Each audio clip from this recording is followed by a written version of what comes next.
আসসালামু আলাইকুম, ওয়েলকাম সবাইকে সাধারণ রান্না টু আর একটি নতুন এপিসোড দেখার জন্য।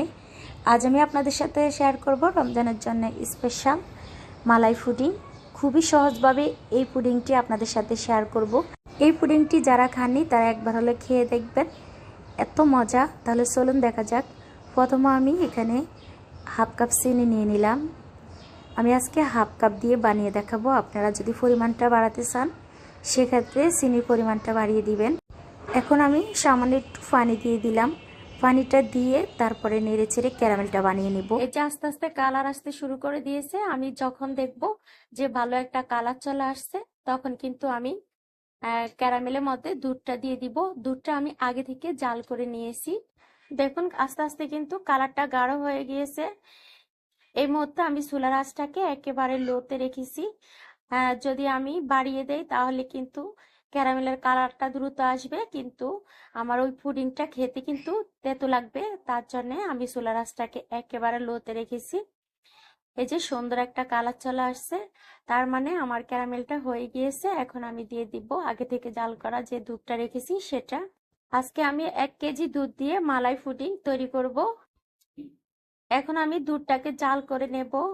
এখানে 1 কেজি দুধকে আমি হাফ কেজি করে নেব, তখন বুঝতে পারবো পুডিংয়ের জন্য মালাইটা একেবারে পারফেক্ট হয়েছে। দেখুন দুধটা কিন্তু ঘন হয়ে আসছে। এই মুহূর্তে আমি দিয়ে দিব গুঁড়ো দুধ। আমি 10 টাকা দামের এখানে 2 প্যাকেট গুঁড়ো দুধ নিয়েছি, সাথে দিয়ে দিব। তখন কিন্তু আমার মালাই পুডিংয়ের টেস্টটা বেড়ে যাবে। চেষ্টা করবেন গুঁড়ো দুধটা দেওয়ার জন্যে। আমি দুধটাকে আরো ঘন করে নেব, আরো কিছুক্ষণ জাল করে। দেখতে তো পাচ্ছেন অলরেডি কিন্তু মালাইটা একবার ঘন হয়ে গিয়েছে। এদিকে আমি এখন আগার আগার যে পাউডারটা আছে সেটা এখন রেডি করে নেব। তার জন্য আমি নিয়ে নিলাম এখানে 4 টেবিল চামচ পানি, দিয়ে দিলাম 2 টেবিল চামচ আগার আগার পাউডার, দিয়ে আমি মিক্স করে নেব। এই আগার আগার পাউডারটা আপনারা যে কোনো মুদি দোকানে বা কনফেকশনারিতে কিন্তু পাবেন। এই যে আমি পাতলা একটা ব্যাটার তৈরি করে নিলাম। এখন আমি দিয়ে দিব এই যে মালাইয়ের সাথে, দিয়ে আমি একটা হ্যান্ড উইক্স দিয়ে অনবরত নেড়ে ছেড়ে মিশিয়ে নিব, যাতে করে ভিতরে কোনো লাঞ্চ না থাকে। এই আগার আগার পাউডার দেওয়ার পরে কিন্তু আমি আরো 1 মিনিট জাল করে নিব, যাতে করে সবকিছু মিশে যায় আর ভিতরে কোনো লাঞ্চ না থাকে। আর নাড়তে নাড়তে কিন্তু এক সময় দেখবেন ঘন হয়ে আসছে, তখন কিন্তু আমি গরম গরম অবস্থায় একটা বাটির মধ্যে সেট করে নেব। আর আমি এই বাটির মধ্যে সেট করে নেব। আপনারা চাইলে কেকের মোল্ডও সেট করতে পারেন। আর গরম গরম অবস্থায় কিন্তু সেট করতে হবে, তা না হলে ঠান্ডা যখন হয়ে যাবে তখন কিন্তু দলা পেকে যাবে, তখন ভালোভাবে আপনারা সেট করতে পারবেন না। এখন আমি ঠান্ডা করে নেব। যতক্ষণ ঠান্ডা না হয়েছে ততক্ষণ আমি অপেক্ষা করব। আপনারা চাইলে ফ্যানের নিচে দিয়ে ঠান্ডা করে নিতে পারেন। আমি একবার সবকিছু ভালোভাবে নেড়ে ছেড়ে তারপরে এখন ঠান্ডা হতে দেব। এই যে অলরেডি কিন্তু এই যে পুডিংটা কিন্তু 80% মতো ঠান্ডা হয়ে গিয়েছে। এখন আমি একটু সাজিয়ে নিব। আপনারা আপনাদের পছন্দ মতো সাজিয়ে নিতে পারেন।